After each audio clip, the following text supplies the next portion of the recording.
여러분 반갑습니다. 이번 영상은 오늘 통계청에서 발표된 2024년 4월 인구 동향을 한번 리뷰해 보도록 하겠습니다. 출생아 수 같은 경우는 19,049명으로 전년 동월 대비해서 2.8% 증가했습니다. 그동안 18개월 동안 계속적으로 전년 동월 대비해서 마이너스였어요. 그런데 이번에 19개월 만에 반등을 한 겁니다. 그리고 혼인 건수 같은 경우는 19,039건으로 전년 동월 대비 무려 24.6%예요. 물론 이거는 작년 거를 조금 봐야 됩니다. 좀 특이 케이스가 있었거든요, 작년에. 그리고 이혼 건수 같은 경우는 5.7% 증가를 했습니다. 출생아 수 같은 경우는 전년 동월 대비 521명 증가했습니다. 2.8%고요. 그리고 2022년 전체로 봤을 때 마이너스 4.4, 2024년도 전체로 봤을 때 마이너스 7.7이었어요. 그리고 2024년도 1월부터 4월 달까지의 누계비로 보면 4.2입니다. 그러니까 2023년도 같은 경우는 출생아 수가 급락을 했죠. 작년 대비해서는 상대적으로 하락률이 조금 둔화된 것 같아요. 물론 이제 1월부터 4월이기 때문에 남은 8개월 동안도 지켜봐야 되겠습니다만은 2023년보다는 오히려 하락폭은 둔화되지 않을까. 작년에 출생아 수가 그 합계 출산율이 0.7이었어요. 0.7인데 뭐 하락폭은 둔화가 된다고 하더라도 일단 지금 같은 누계비를 본다면 아마 올해 0.7은 깨질 가능성이 높지 않냐. 0.68, 0.69 이 정도 나오지 않을까라고 개인적으로는 좀 생각이 많이 들고, 그리고 이번에 통계청에서 발표한 거, 그리고 개인적인 의견 합쳐서 말씀드리면 이번에 그래도 2.8% 증가한 거는 작년에 2024년도 4월 같은 경우는 코로나 영향권이었기 때문에 2022년 대비해서 12.5% 급감한 달이었어요. 급감한 상황에서 이번에 본인이 어느 정도 나오니까 이제 기저효과가 있었다는 거고, 그리고 신고 일수가 작년 대비해서 하루가 많았습니다. 그리고 혼인 같은 경우는 2022년도 8월 달부터 2023년도 3월 달까지는 코로나가 끝난 이후로 혼인이 많이 늘어났어요. 그리고 이때 결혼한 분들이 일부 아이를 낳은 것도 영향을 미쳤을 것 같고, 작년에 국제결혼이 많이 늘었죠. 국제결혼한 분들도 어느 정도 플러스로 작용했을 거라고 보입니다. 그렇지만 아직까지 1월달까지 4월까지의 누계비를 보면 마이너스예요. 마이너스이기 때문에 19개월 만에 반등을 했다고 하더라도 이것이 이어지는가는 확인해야 될 것 같습니다.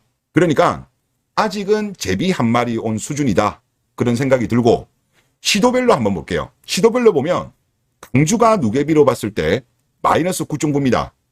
강주는 왜 이렇게 낮은지는 저는 잘 모르겠어요.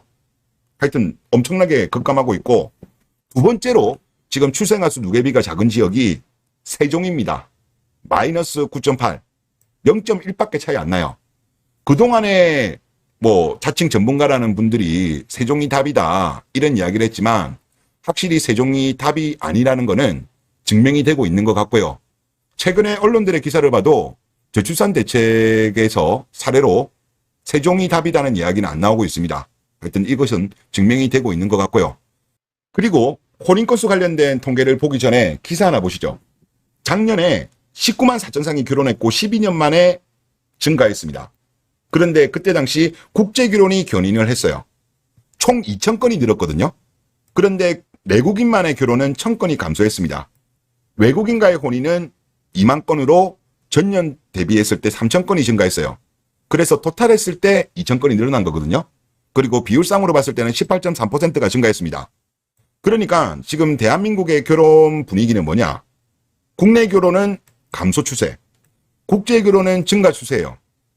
그리고 주결에서 나왔던 베트남론, 국제 결혼 관련된 이 이론이 2022년도 11월 달에 나왔어요. 11월 달에 나오고 선발대로 가셨던 분들이 뭐 작년 3, 4월 달에 결혼을 좀 한 걸로 제가 알거든요. 그리고 그것이 계속적으로 지금 확산되고 있다. 국제 결혼과 관련되어서 많은 분들의 인식도 바뀌고 있고, 그러다 보니까 관심도 많이 늘어났죠. 그래서 2024년도 같은 경우도 오히려 국내 결혼은 감소하지만 국제 결혼은 증가할 가능성이 저는 높다고 봅니다. 그리고 이번에 발표된 거 한번 보시죠. 지금 혼인 건수 4월달 같은 경우는 18,039건입니다. 전년 동월 대비해서 3,565건이 증가했어요. 비율상으로 24.6%가 증가했는데 이거를 조금 특이한 점이 있었어요, 작년에. 2022년도 8월 달부터 2023년도 3월 달까지는 코로나가 끝난 이후로 그동안 미루어졌던 결혼들이 많이 이루어졌습니다. 그러다가 지금 여기 그래프 보셔도 아시겠지만은 지금 2023년도께 지금 1월달로 보면 중간에 있는 이게 2023년 그래프인데 1월달, 2월달, 3월달만 하더라도 그래도 혼인이 많이 늘어났어요. 그러다가 갑자기 떡락을 했습니다. 4월달에. 엄청나게 큰 폭으로 하락했거든요. 그때 당시 마통론 영향이 아니냐는 이야기가 많았습니다.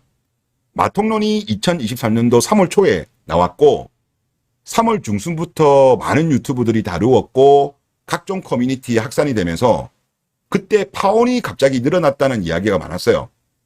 하여튼 말도 안 되게 갑자기 떡락을 했거든요.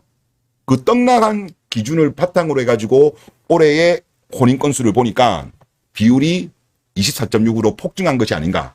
즉 일종의 기저효과죠. 기저효과고 일단 올해 것만 보더라도 1월달 같은 경우는 2만 건, 2월달은 16,900건, 3월달 같은 경우는 17,100건이라고 본다면 일단 늘어나고 있는 거는 맞는 것 같아요. 늘어나는 것도 맞고 기저효과까지 합쳐가지고 비율이 높게 나온 거다. 그런 생각이 들고 1월부터 4월까지의 누계비로 보면 5.5% 증가했습니다. 혼인이 늘어나는 거는 맞는 것 같아요. 그리고 지금 2022년도 같은 경우는 혼인 건수가 마이너스 0.4, 2023년도 같은 경우는 1.0, 즉 이거는 국제결혼이었죠. 그리고 지금 올해 같은 경우도 5.5까지 지금 누계비로 늘어난 거는 저는 국제결혼이 견인했다고 봅니다. 오히려 국내 결혼은 횡보 내지 줄어들었다고 보여요. 그런데 이거를 확인할 수 있는 게 시도별 통계에서 좀 확인할 수가 있습니다. 국제결혼을 가장 안 하는 지역이 어딘지 아세요? 국제결혼 가장 적은 지역은 세종입니다. 세종이 국제결혼을 가장 안 해요. 아무래도 공무원들이 많아서 그런지 모르겠지만 가장 안 합니다. 자, 1월달부터 4월달까지의 혼인 누계비를 보면 전국이 5.5예요. 늘었습니다. 두 군데가 줄었어요. 강주가 마이너스 2.3, 세종이 마이너스 3.2예요. 그러니까 세종이 가장 혼인 건수가 줄었어요. 그 다음으로 강주. 이 두 개 지역을 제외하고는 나머지는 제주는 그냥 보합 0이고요. 나머지는 다 플러스예요. 그래서 제가 볼 때 이거를 보면 세종이 가장 국제결혼을 안 하는 지역이기 때문에 세종은 오히려 국내 결혼이 감소하는 트렌드이기 때문에 감소하고 있고 다른 지역들 같은 경우는 뭐 국내 결혼도 있겠습니다만 국제결혼도 하기 때문에 증가하고 있는 것이 아닌가. 그래서 전체적으로 하면 결국은 누계비로 봤을 때 혼인 증가가 나온 것이 아닌가라는 생각이 듭니다. 그래서 좀 정리를 하면 한국인끼리 결혼할 모멘텀은 없는 것 같아요. 아무리 생각해봐도 국제결혼 같아요. 일단 추세로 본다면 국내 결혼은 하락 추세고 국제 결혼은 증가 추세잖아요. 아까 세종이 특히 그걸 확인할 수 있는 거였다고 저는 생각되고 그리고 지금 국제 결혼에 대한 관심이 폭증하고 있습니다. 그리고 긍정적인 인식도 폭증하고 있죠. 그래서 이런 흐름은 계속적으로 당분간은 이어질 것이다. 그래서 혼인은 저는 좀 반등이 이어질 가능성이 높다고 봐요. 그동안에 K녀들한테 실망해가지고 아예 결혼 생각이 없었던 남자들이 상당히 많아요. 그런 사람들 중에 국제결혼 의외로 보니까 괜찮네 하면서 독신으로 평생 살까 하다가 갑자기 국제결혼 쪽으로 빠진 사람들이 꽤 많기 때문에 저는 혼인 건수는 증가할 것 같다. 이런 생각이 많이 들고 그리고 좀 아쉬운 게 뭐냐면 통계청에서 국제결혼과 관련된 거는 1년에 한 번 발표해요. 분기에 한 번 정도는 좀 발표해 주면 좋지 않겠냐. 지금 몇몇 분들이 그거를 요청하셨다고 하더라고요. 좀 반영을 해 주셨으면 좋겠다. 그런 생각이 듭니다. 네, 이번 영상 여기서 마치겠습니다. 감사합니다.